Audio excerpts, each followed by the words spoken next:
One of the constraints for this film was that there must be a long take that's 2 minutes long. Alex orchestrated this entire sequence that was going to go through all these different floors and all these different rooms of this building. Terrence had to make sure everything was lit properly and everything was in the right exposure, and each room had its own feel.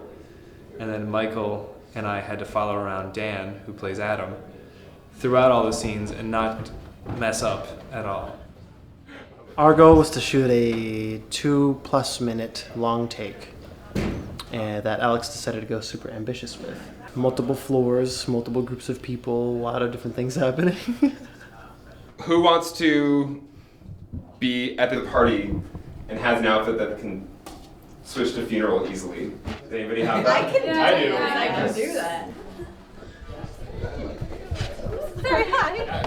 We are going to try and be in 2 scenes at once, where we are in the party and then we leave, and while we're doing this, while we're running up here, we change our clothes really, really fast, and then end up in another scene wearing something completely different.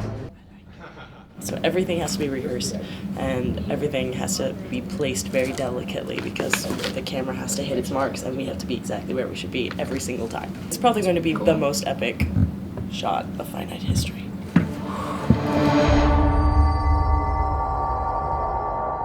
My name's Andy, I play the man. This long take requires me to stare ominously, twice actually, in the same take, so I'm getting a little workout going up the stairs. I just stare ominously again, but this time I also pan, so I kind of do one of these things. It's kind of like I'm on a lazy Susan, and I just turn. So it's pretty exciting.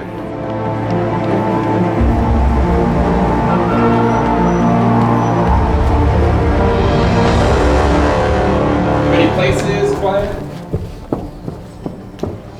But there were a couple of times you had some false starts and you're like sitting there waiting for your part to come up because you don't want to be the one to be responsible because it all messed up.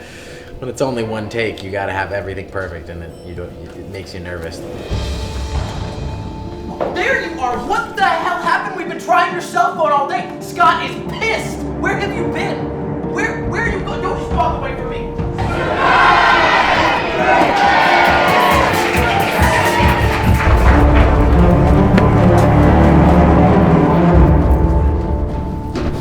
Excuse me? I was in a little scene that was towards the end of it. It would be like 90 seconds or so of just waiting until a couple actors came running in because they had been downstairs filling out one scene and then had to change costumes real quick, run up a flight of stairs. Dan and Michael on the camera were running up another flight of stairs on the other side of the hallway. Michael and Dan would burst in and we would act our little scene. Adam, I'm so sorry. She was a wonderful woman. If there's anything that you need, anything we can do, please, we're all here for you. I just want you to... Normally when I come into a Finite film short as colorist, I'm there to kind of fix mistakes and just kind of accommodate for changes in lighting. For Anamnesis, I was able to get a little more creative just because this is also an exploration of this character's subconscious.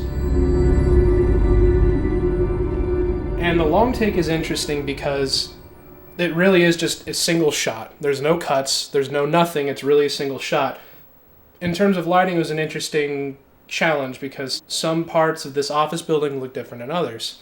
But rather than make it consistent like I normally do, I went pretty far in the direction of stylizing it. I have a vignette, which is like a circular shape that kind of makes the edges darker and the light center kind of focus your attention. Like it kind of draws your eyes to a certain part of the image. That kind of closes in more and more and more. And as the shot progresses, more and more color is removed from the shot. Things really take an interesting turn in here in the staircase. This is how it originally looks, which is really not that different from like the rest of the shot, but I really worked hard to kind of sap the color out. And using After Effects, I also added a flickering light effect.